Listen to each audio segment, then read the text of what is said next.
अहमद सईद साहब, अगर sum up करें सीरीज को, देन फिर हम भट्ट साहब का भी कमेंट लेते हैं। सम अप करें, क्या कुछ रिकॉर्ड जो हैं वो देखने को मिले? एक तो हसन नवाज का रिकॉर्ड है, उसके अलावा कुछ नेगेटिव वे में बहुत सारे रिकॉर्ड बने और ज़्यादातर रिकॉर्ड वही है, ज़रा बताएं हमारे फैन के लिए। देखिए, अब आप नेगेटिव बातें करना शुरू हो ही गई हैं तो फिर नेगेटिव से स्टार्ट कर लेते हैं। आज जो है वो 5 मैचेस की सीरीज़ में 3 डक्स का रिकॉर्ड बनाने में कामयाब हुए हैं। जहाँ उन्होंने एक सेंचुरी बनाई पाकिस्तान के तेज से, वहाँ उन्होंने ये भी एजाज़ हासिल किया। और यही वो नंबर्स हैं, यही वो स्टैट्स हैं जो ये बताते हैं कि कितनी गैर मुस्तकिल मिजाजी है इस वक्त हमारी प्लानिंग्स के अंदर।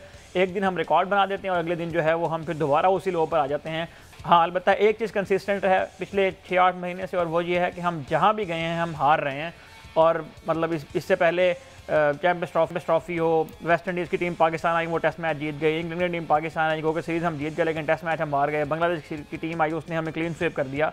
तो एक तसलसल है हमारी हार का, और अब जो है वो हमें ये समझ में नहीं आ रहा है कि हम इससे कैसे निकलेंगे।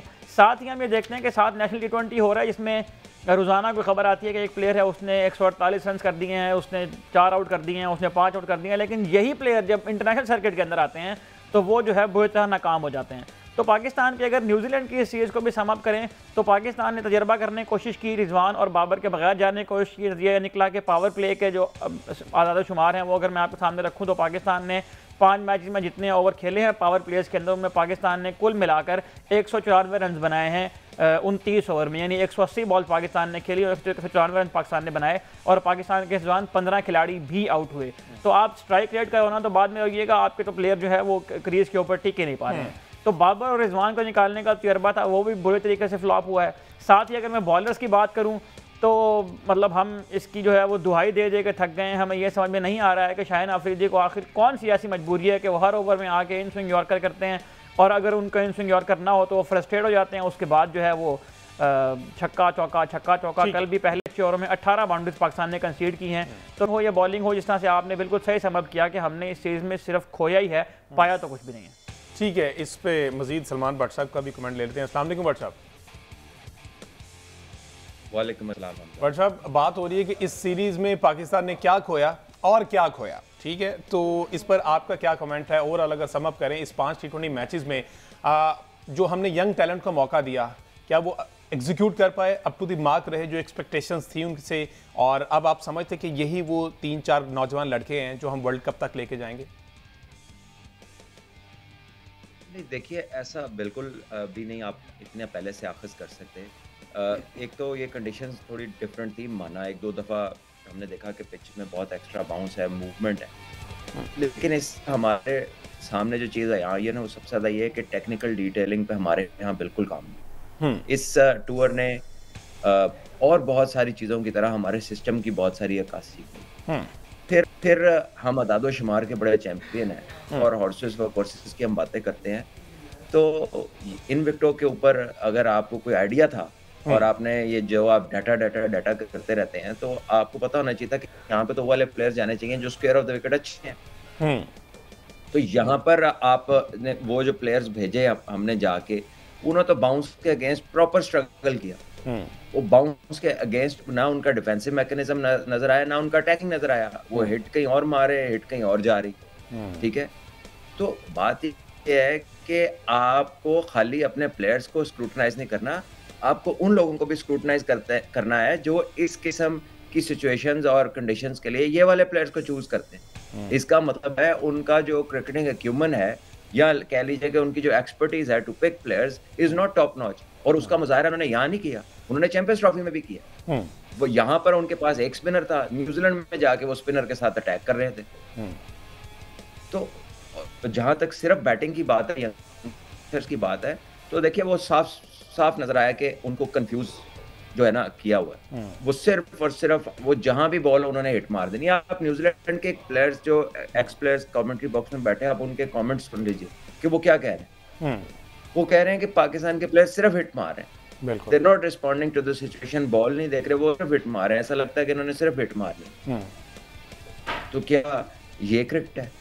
ठीक है, ये हमारे जो बॉलर्स हैं एक लेंथ पे बॉल ही नहीं कर सकते, तो कौन इस चीज को मेक श्योर करेगा कि इनको पता हो कि किस लेंथ पे किस पिच पे बॉलिंग करनी। एक पिच पे बॉल सीम हो रहा है, आपकी टीम स्लिपों में आउट हो रही है, आप दूसरी टीम को मुंह में छिक्के खा रहे हैं, गेंदे करके पीछे बाउंसर करके छिक्के खा रहे हैं। आपको बाउंसर पे मसला है, उनको नहीं है। तो game awareness is the biggest issue, situational response is another issue, batting technique is another issue, bowling पे काबू ना होना is a issue from quite some time. फिर आप अपने जिन प्लेयर्स का कमबैक कराते हैं, आप क्या ये देखते हैं कि जिस वजह से वो बाहर हुआ था उसने वो चीज ठीक की है कि नहीं? क्या आप सिर्फ ये देखते हैं कि उसने बाहर जाके हाजिरियां लगवाई और आपने बंदा अंदर ले आए आप? और जब आप वो देखते हैं तो किस बिना पे देखते हैं? तो ये सारे अगर आप डाटा का करेक्ट यूज करें तो आपको इसमें काफी इंफॉर्मेशन मिल सकती है। जी भाई। अच्छा, इसमें एक बात और भी है, और वो शायद ये है कि इन प्लेयर्स को देख के कहीं ये लगता है कि जो कि इतने सेल्फ ऑब्सेस्ड हो गए हैं कि ये समझ बैठे हैं कि शायद हमने जितनी क्रिकेट अब तक खेल ली है, हमें मजीद जो है वो इम्प्रूव करने की ज़रूरत नहीं है। मैं शाहीन अफरीदी और शादाब खान की अगर पर्टिकुलरली ख़ास तौर पर बात करूँ तो शादाब खान 100 से ज़ायद मैचेस, 108 T20 मैचेस पाकिस्तान के लिए खेल चुके हैं, और कल जो उन्हें बॉलिंग कराई है उनके साथ दूसरे एंड पर जो नौजवान बॉलर सुफियान मुकीम लगे हुए थे, मेरा ख्याल है कि वो मतलब ये सख्त बात है, मुझे कहना तो नहीं चाहिए, लेकिन मेरा ख्याल है कि सुफियान मुकीम भी शर्मिंदा हो रहे हैं क्योंकि मेरे सीनियर जो है वो 100 मैच खेलने के बाद भी इस तरह की बॉलिंग कर रहे हैं आगे। तो मतलब मुझे ये समझ में नहीं आ रहा कि इतने मैचेस खेलने के बाद ये लोग इम्प्रूव क्यों नहीं कर पा रहे हैं। क्या ऐसे रीजंस हैं, कौन सी ऐसी वजूहात हैं जिनकी बिना पर टीम इन्हें कैरी भी करती जा रही है और इनकी जो परफॉर्मेंसेस हैं, जो इनके स्किल्स हैं, वो इम्प्रूव भी नहीं हो रहे हैं वक्त के साथ? सलमान भाई, 108 matches T20 international matches Shadab खेल चुका है। क्या कहूँ क्या जा रहे हैं। बहरहाल उनकी परफॉर्मेंस है वो सबके सामने है। हाँ। और आई एम श्योर कि उनको खुद को भी एहसास होगा या होना चाहिए कि मतलब बॉलिंग में, क्योंकि देखिए वो जब तक साथ बॉलिंग सही नहीं करेंगे उनके लिए टीम के अंदर एग्जिस्ट करना मुश्किल है। ठीक है, alone as a batter things are not good enough. आपको साथ वो एक कंप्लीट पैकेज प्लेयर की हैसियत से खेलते रहे, तो अनलेस वो बॉलिंग करें, वो राइट एरियाज बॉलिंग में उनकी कंसिस्टेंटली आते ही नहीं। ठीक है, so he is been working with Mushi भाई, he is been working with Saqlain भाई लेटली।